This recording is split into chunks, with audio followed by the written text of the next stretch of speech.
We are family. I got all my students with me.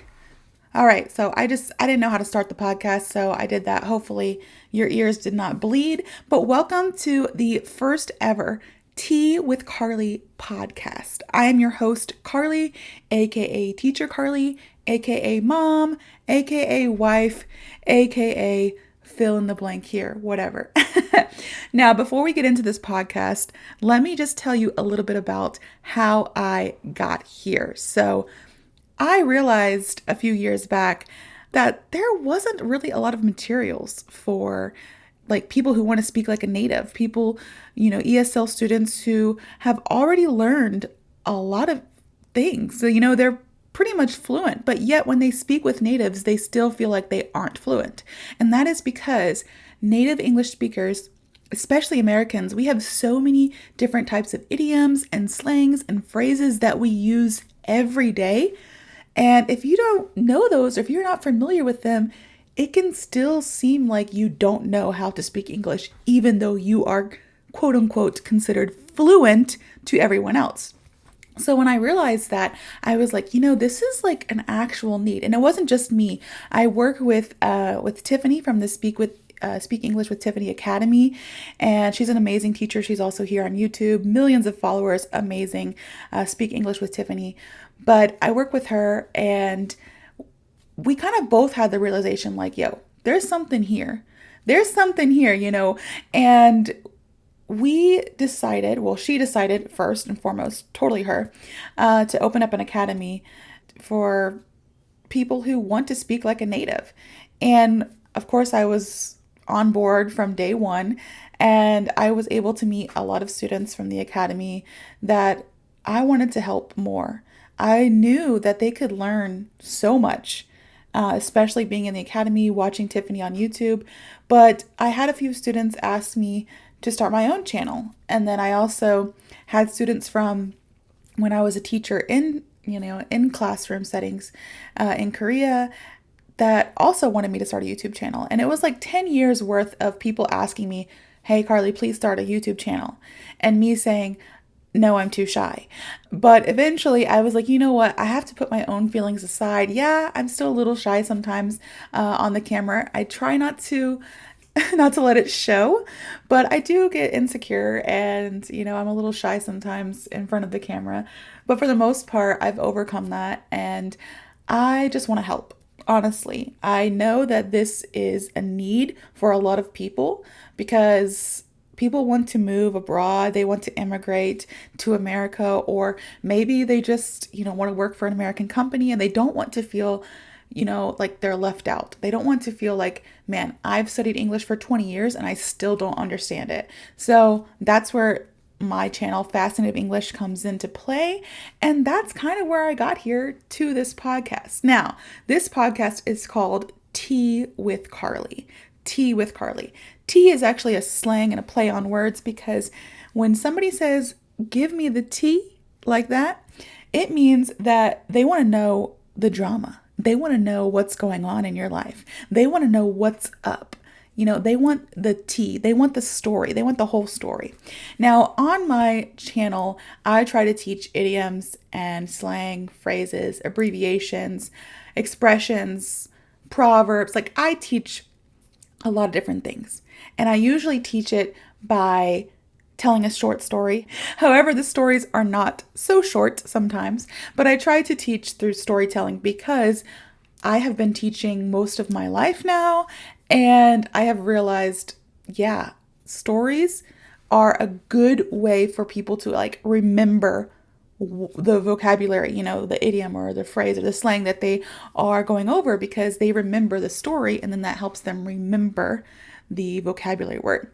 So I've realized that, but I do know that when I'm teaching on YouTube, I need to broaden my horizons. So stay tuned because there's a lot of changes coming to YouTube. It's been a whole year. My goal was to go a whole year with my teaching method, just chilling with people online, basically, just getting on there, having a conversation. Yes, I know it's just me, but I do really feel like I connect with my audience when I'm teaching on YouTube because I'm just telling you guys about my personal life or things that's happened to me and my crazy life so far in these 32 years that God has blessed me.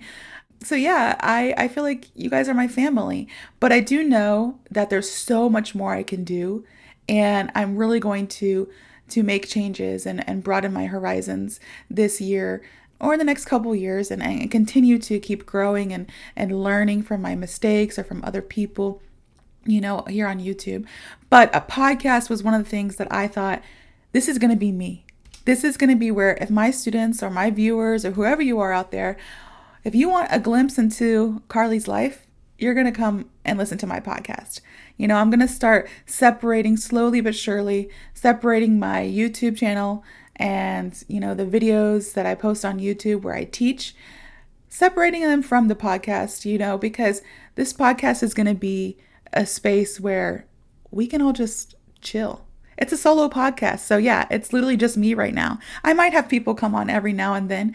It's still new, I'm still deciding what I want to do with this podcast, but it's just going to be a place where we can chill. I can talk about things going on, whether that's current events going on here in America or whether that's things going on in my life, pop culture, anything. So that's what this podcast is going to be about, just to help ESL learners understand natural native English, but in a fun way with current events, pop culture, my life in general. So yeah, that does mean that I will be talking a lot. After all, like I said, this is a solo podcast.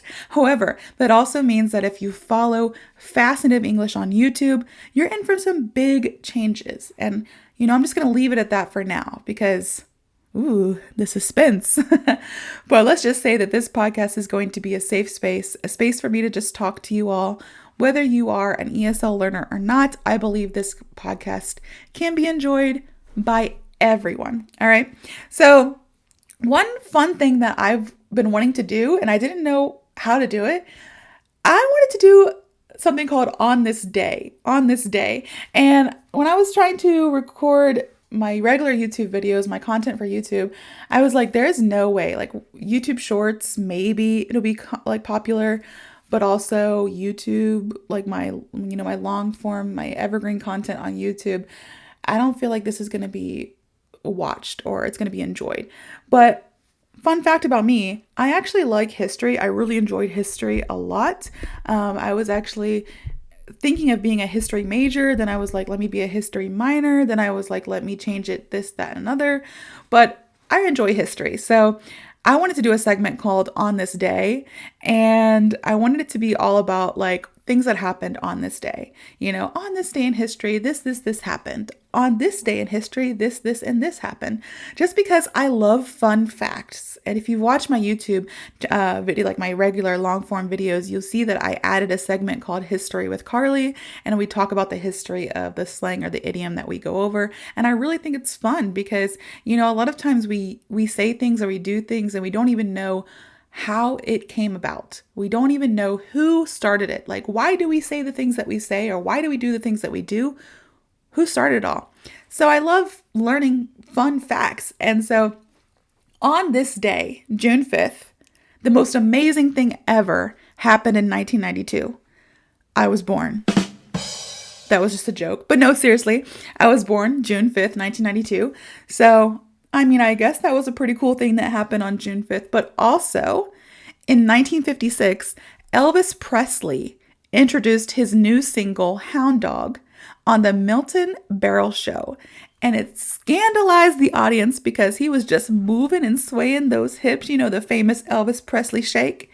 He was doing that.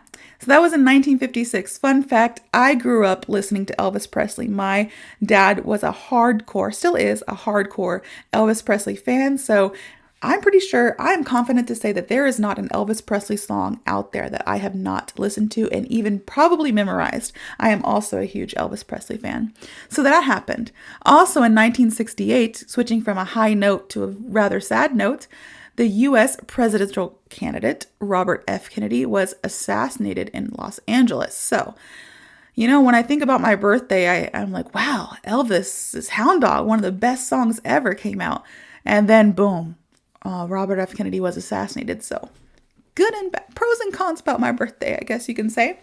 So yeah, that's just a little fun thing I wanted to talk about. I want to try to incorporate it somehow on the channel, like on this day, this happened. Also, in another one in 1783, the Montgolfier brothers publicly demonstrated their Montgolfier hot air balloon, which is the unmanned balloon that ascended about a mile into the sky or 1.6 kilometers into the sky. Now, if you have been watching Bridgerton, I know I'm switching gears here, but bear with me. Bridgerton is a TV show. It's on Netflix. I have been watching it for the past few years. We are now on season 3. In this part 1 of season 3, you would see there's like a little episode where the hot air balloon is ascending. Apparently that happened on June 5th, 1783. Now, I do not know in the show if that is historically accurate, but that was just a fun fact. And I was like, oh, it happened on my birthday. And now back to Bridgerton, though. That's what I kind of want to talk about today. Today's podcast is going to be a little bit about pop culture. And I was like, you know what? At least here in America, everybody's freaking out about Bridgerton because, one, it's a really good show. I highly recommend it no matter where you are in the world. Bridgerton is good. It's a good show. I mean, it's definitely, it has its lovey-dovey parts, and it has its a little bit like thriller, like action, not really action, like super actiony, like for guys, but I feel like it's a good show for anyone, not just a girly girl show. But Bridgerton, I realized, has a lot of slang and idioms and just cultural nuances that even I, as a native English speaker, don't necessarily understand. And the reason is, one, I'm American, so if you guys don't know, Bridgerton is based in the UK, so I don't necessarily understand everything, that they say. Like, obviously, people in the UK speak English and Americans speak English, but there are still some differences that sometimes we don't actually understand each other. Every now and then that happens. So that's one of the reasons. But another reason is this is old English. This is a couple hundred years ago. So I wanted to go over a few things that you might hear if you watch the show Bridgerton. Now, if you haven't watched the show, it's okay. You can still continue to listen. Please don't leave. Because honestly, it's a good show. And, maybe I'm going to convince you to go and watch it. Definitely, it's a commitment because we're already on season 3. I think the part 2 of season 3 comes out on June 13th. So I am so excited. Because like the part 1, I'm not going to be one of those people that spoils everything, but part 1 left us on like, such a ending where I'm like, I need to know what happens. So yeah, that comes out on June 13th, but there are some cultural references, some idioms, some colloquial phrases that are confusing even to native English speakers. So I am pretty sure they are definitely confusing to non-native English speakers. So we're going to go over about 4 today, and hopefully next time you watch Bridgerton, you'll have a better understanding. So the first one is the ton. All right. So in Bridgerton, if you watch, ever since the very first episode, I've heard the ton. The ton this, the ton that. Oh, it's going to be frowned upon in the ton. Like, I hear all these things and I always assumed that the ton meant the city.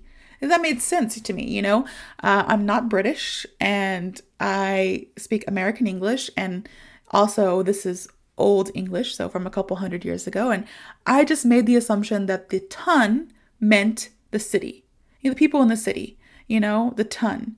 But actually I am wrong. And the ton refers to high society or upper class. It's the shortened version of le bon ton, which is a French term meaning good manners or proper etiquette. So I was completely wrong about that. Not completely. I mean, technically the members of high society and upper class are part of the city, right? They're part of the population. However, I thought the ton was just referring to the actual people in the city, like in the town, the ton. But turns out it's just to the upperclassmen. So if you're watching Bridgerton and you hear people say, oh, the ton will not like it, or the ton, we have to care about the ton, blah, blah, blah, blah. They're talking about the upperclassmen. They're not talking about everyone, just the upperclassmen. Another one that actually this past season has become extremely more common to hear, especially with Eloise and everybody. She's a character in the show. So with Eloise and a few others. Spinster. Spinster. This term refers to an unmarried woman, especially one considered past the typical age for marriage. So in this day and age, you were basically still a teenager when you got married.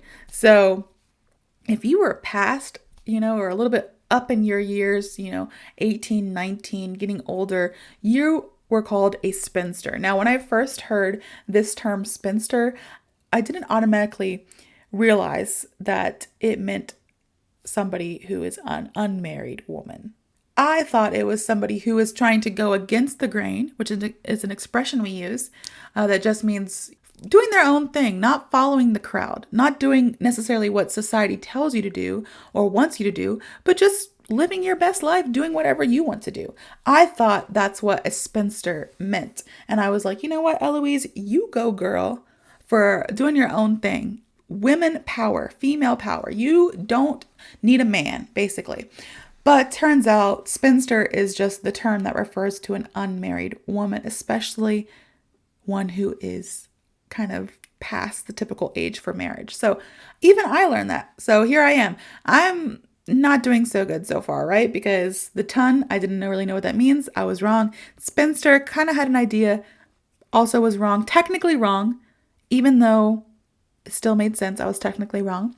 The next one, though, I do know what it means, but I know it can be very confusing for other people, especially ESL learners. So the word miss, right? Miss whoever. So Miss Featherington. Miss means this is the formal way to address an unmarried woman. So if the woman is unmarried, you would say Miss and then her name. Usually the last name, but you never know, or maybe the full name, Miss Penelope Featherington, Miss, because you're unmarried. Now, if you are married, you do not, your whole title changes. And I know this can get very confusing, but we don't really abide by this much anymore because, it's been a couple hundred years. We don't call people ladies and lords, but we do still say like Miss MISS and Miss MRS. So MISS typically is for an unmarried woman. MRS in today's society, not in Bridgerton times, but in today, MRS is for a married woman. But since we're talking about Bridgerton and, English 200 years ago, Miss was just the formal way to address an unmarried woman, and then lady was the formal way to address a married woman. So when you hear people say lady, blah, blah, blah, lady, blah, blah, lady means that she is married. All right.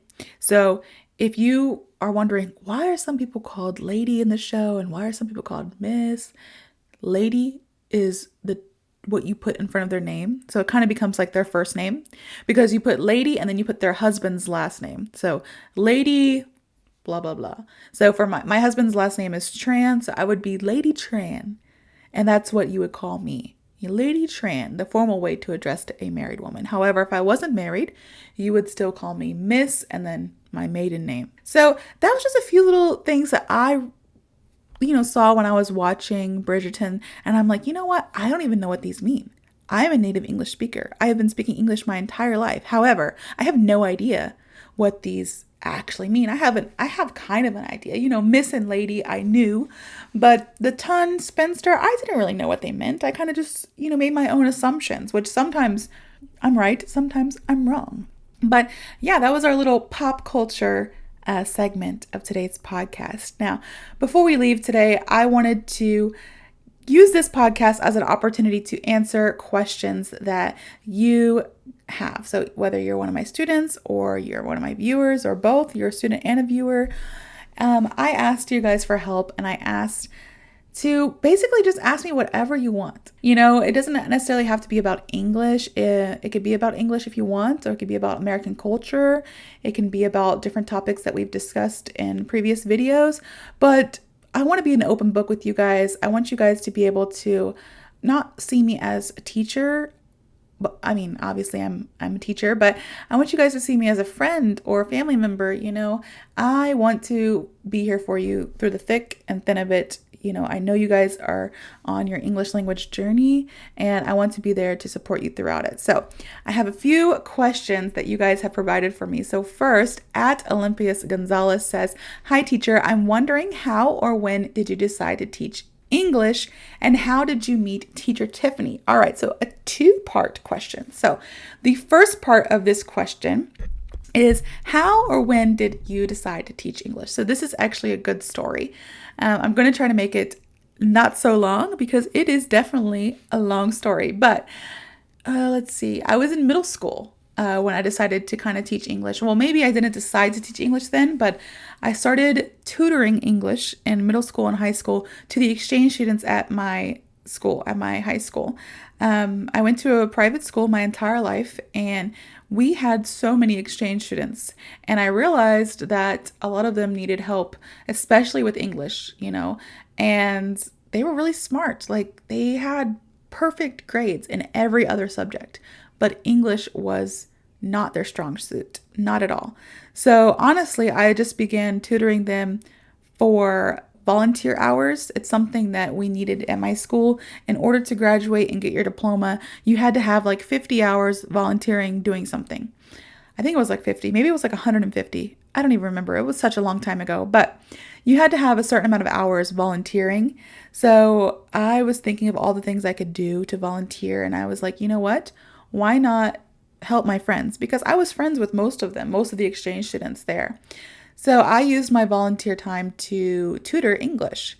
And while I was tutoring them English, I was realizing that I'm pretty good at this. And then I kind of enjoy this as well. It was fun.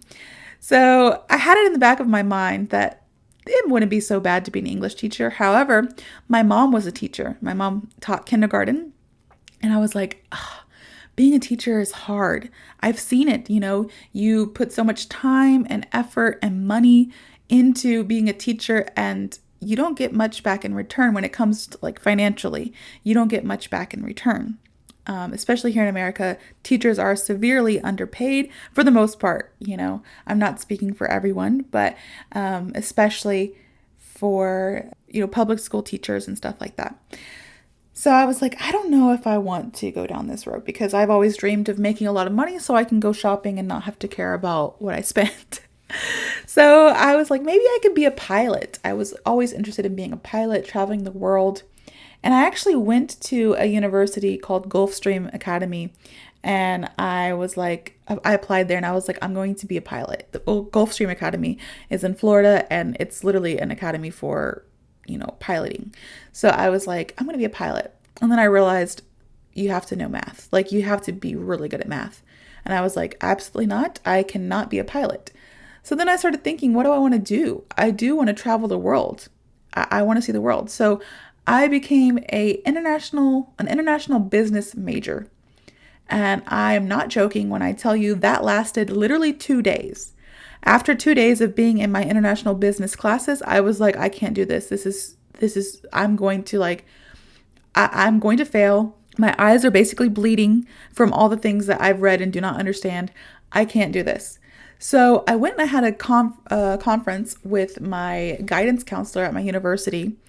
And my guidance counselor was like, what do you like to do? What have you thought about doing?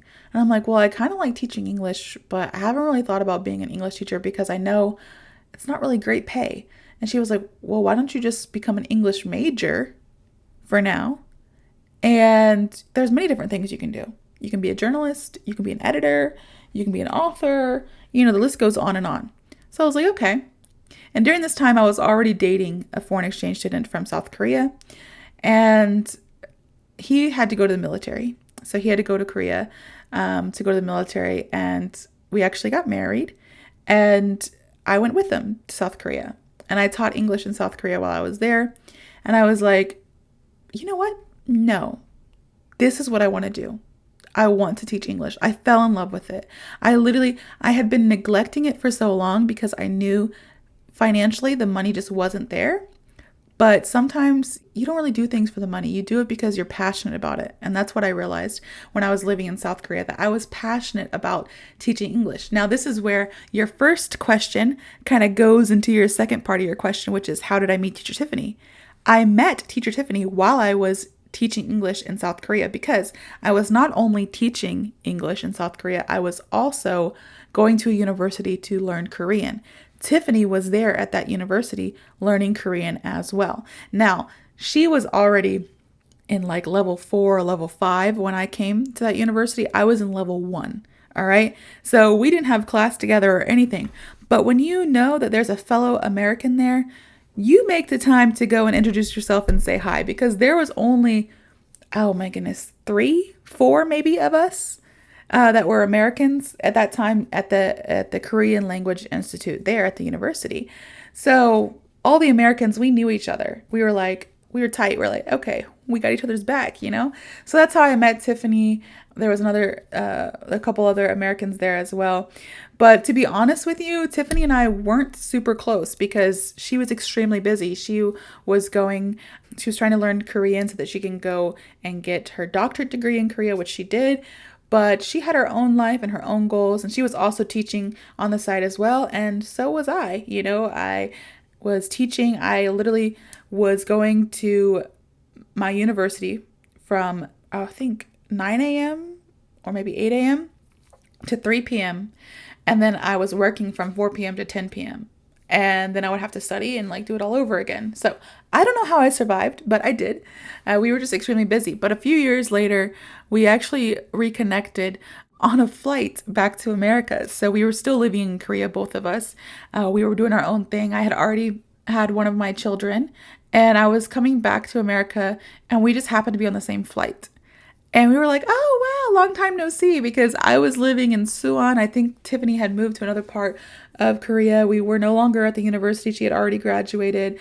I had finished the university as well. I only finished like 3 levels because I did get pregnant with my oldest son. And I was just like, I have a lot of things going on in my life right now. So we met up again on a flight, and that's how we kind of reconnected, and the rest is history. Like, we stayed in touch with Facebook, and then she asked if I would like to be a part of her academy and teach, and I was thrilled because honestly, I came back to America. I still am working as an editor full time, but I missed teaching so much. And I was talking to Tiffany one day, and I was like, man, I really do miss teaching. It really is my passion. But at that time I was a single mom, and I was like, I can't be a teacher right now. It's just financially, like, I can't do it. I was actually teaching here in America for a little bit, and my parents set me down and they were like, Carley, you can't continue doing this as a single mom. Like, you're not going to have the funds. You have to use your degree and do something else. So that's when I became an editor, but I miss teaching so much. And that's when Tiffany offered if I wanted to teach part-time for the academy. And of course I said yes. And yeah, the rest is history. So I decided to teach English very young. I was still in high school, and I met Tiffany while living in Korea. Even though we weren't BFFs while we were there, we reconnected. And dude, I can't even imagine. This is why everything happens in God's timing. And I truly believe that, because had I not have been on that same flight with Tiffany, like, she was going back to her hometown, I was going back to my hometown, but we just happened to be on the same connecting flight. It was like from Seoul to New York, and then we changed flights in New York, and then we went our separate ways to our hometowns. But we decided we were there, and we saw each other on the flight from Seoul to New York. And that's where we got to reconnect. And had I have been on a different flight, my whole life would be different. I probably wouldn't have a YouTube channel. I wouldn't have met all the amazing students that I've met so far. Tiffany and I, we have a great relationship. We know how to keep it professional, but we also know how to keep it friendly. And, we're really good friends, but we're also, we're colleagues as well. She's technically my boss. Yeah. So like, we have a really good relationship, and, none of that would have came about had we have not been on the same flight. So it's really weird how the world works sometimes. So yeah, that's how I decided to teach English, and that's how I met teacher Tiffany. All right. The next question we have, and this will just be the last one because I know it's getting rather lengthy, my podcast. I did not expect for it to be this long. But the next question I have is from at Francine. Francine. Hopefully I'm saying that right. I don't want to say your actual names because, privacy and everything. So I'm just saying your YouTube channel names. So at Francine says, my question is more about grammar and it has been haunting me for a while. Do indefinite pronouns go with the singular form of the verb or the plural form? For example, neither of the candidates have/has spoken. I'd be more than grateful if you address this one. All right. So I will say I do not like to talk about grammar so much. And here's the reason. I love grammar. I'm actually like the grammar police. People call me the grammar police. I told you I'm an editor at my work. My nickname is the grammar police because when I edit something, I will make sure that it is immaculate. Like the grammar needs to be perfect. However, teaching grammar is a whole different ball game. All right. That's an expression we use. It just means it's totally different. Teaching grammar is extremely hard. You can't do it just in one sitting. You can't do it just on YouTube. I mean, maybe people try and maybe you can learn a lot, but it's something that you have to start literally from the very beginning and you have to learn step by step. And it takes a long time. And for me, I would even go as far as saying it takes years to understand grammar. And that's normal. Even for native English speakers, we start learning grammar like in elementary school and we don't finish until college. We learn grammar every year. So that's why I try to steer away from grammar, but sometimes I can't help myself. And I will answer your question for you. So again, do indefinite pronouns go with the singular form of the verb or the plural form of the verb? So in general, indefinite pronouns like neither or either, someone, anyone, everyone, nobody, they typically take a singular verb. So for your example, it would be neither of the candidates has spoken. However, I will say this sounds unnatural. It does. Neither of the candidates has spoken. It's correct. And if I was writing this in a paper, I would say that. But I cannot emphasize this enough. Spoken English and written English are completely different. And nobody is going to think lesser of you if when you speak English, it is grammatically incorrect. Because on a daily basis, literally on the daily, every day, we native English speakers, we don't use correct grammar when we speak. Half of us don't even know the correct grammar. I'm telling you, if I were to go to a random person on the street and ask them this exact question that you asked me, they would not know. And I'm pretty sure 90% of them would say, oh, neither of the candidates have spoken. Have. Technically, that's wrong. Neither of the candidates has spoken is correct, grammatically speaking. However, when you are speaking, when you're having a conversation, verbal English, all right, grammar kind of goes out the window because we don't want to be prim and proper 24/7. No, we want to be comfortable. And so a lot of times we can say neither of the candidates has spoken verbally. That's okay. That's grammatically correct. But you will also hear neither of the candidates have spoken.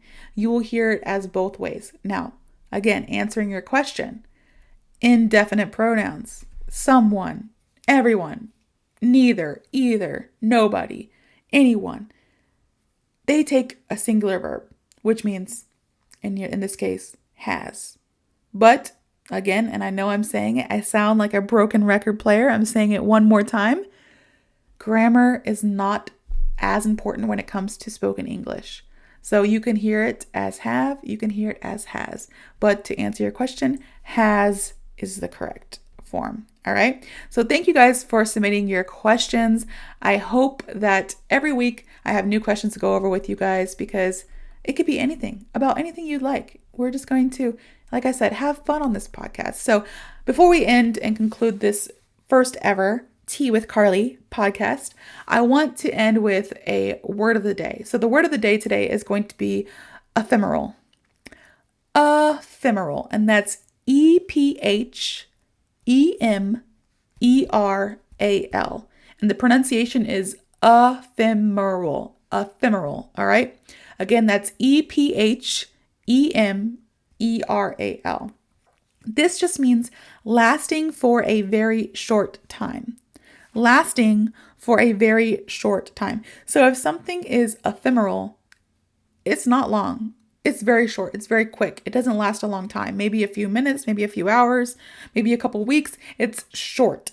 So I have 3 example sentences for you all. The first one, the rainbow is an ephemeral phenomenon that appears after the rain. So you guys, when you see a rainbow, you know that it's not going to last very long. A lot of you want to take your pictures quickly because you're like, oh, a rainbow, let's catch it while we can. It's ephemeral. It lasts only for a short time. Example number 2, her joy was ephemeral, replaced quickly by a deep sadness. So, sometimes you get excited. You're like, oh, yeah, oh my goodness, vacation's coming up soon. And you get that little burst of excitement. And then quickly it turns into sadness because you realize there's so much you have to do before you go on vacation.